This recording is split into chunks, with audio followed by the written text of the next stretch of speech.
Cozy Here With You by miloqu, Chapter 13, Distracting. Bakugo's point of view. I tried to stop my breathing from shaking as I stared Todoroki dead in the eyes. What the hell? I thought to myself as my grip on my trousers tightened. I looked over at Kirishima, who was staring confused at Todoroki. My chest tightened as Red had looked over to meet my gaze, a feeling growing in my body that was mixed with attraction and panic. Kirishima looked so cute with his mouth slightly open, his eyes wide. I gripped back on my emotions, scuffing, turning back to Todoroki. What are you going on about, Icy Hot? I asked in annoyance. You know. He crossed his arms across his body, giving me a death stare. I once again gulped, trying not to look fully at him, not directly in the eyes.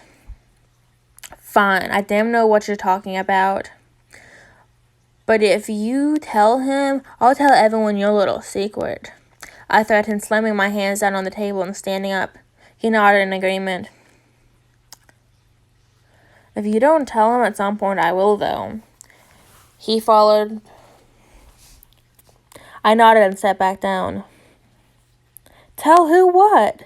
Kirishima questioned. I tisked at him and pulled my hand away from his direction. It doesn't matter, Kirishima. It doesn't matter, Kirishima, Todoroki replied, turning to his food. We sat in silence for ages, the lunch hour going by slowly. I'm leaving, I said just before the bell rang, the end of lunch. What happened after you stayed with Kirishima? Denki asked as I limped back in my chair. Icy Hot nose, his above blurted out the E. I sighed. The nerd put a hand on my desk and leaned over to look at me closely. Would it have been so bad if he did? At least that way he'd know. His voice was stern, yet empathetic. I ran my fingers through my hair, talking in a soft tone.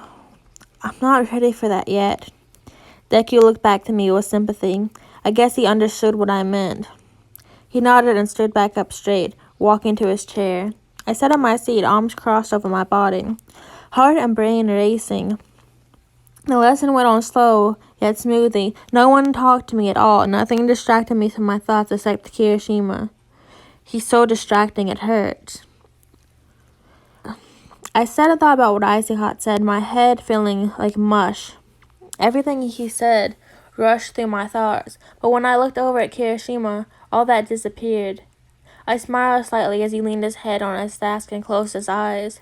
I hope no one saw as I covered my mouth slightly with my hand. I was unable to stop my grin growing and my cheeks slightly red.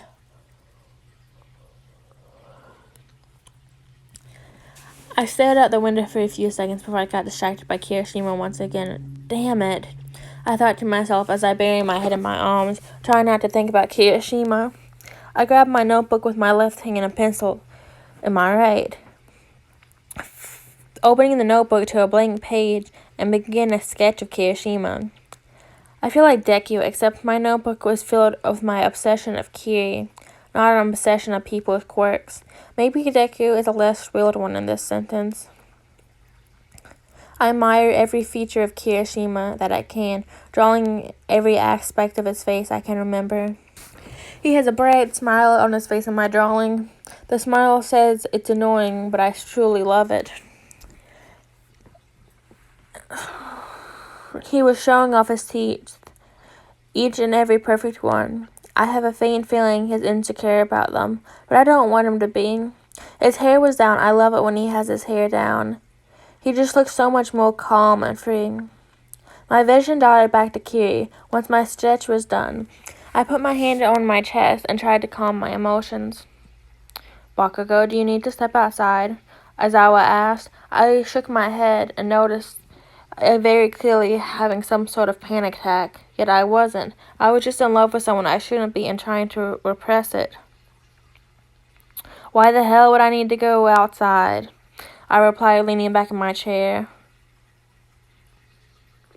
You step outside. My insult was fast, though, so bad. Aizawa shrugged off the words and continued teaching. I blushed from embarrassment, but luckily Kirishima was there to change the reason for my blushing.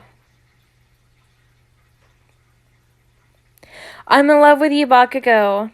Kirishima screamed from across the room. My eyes shot open. I realized I was sleeping because Kirishima himself was asleep on the other side of the classroom.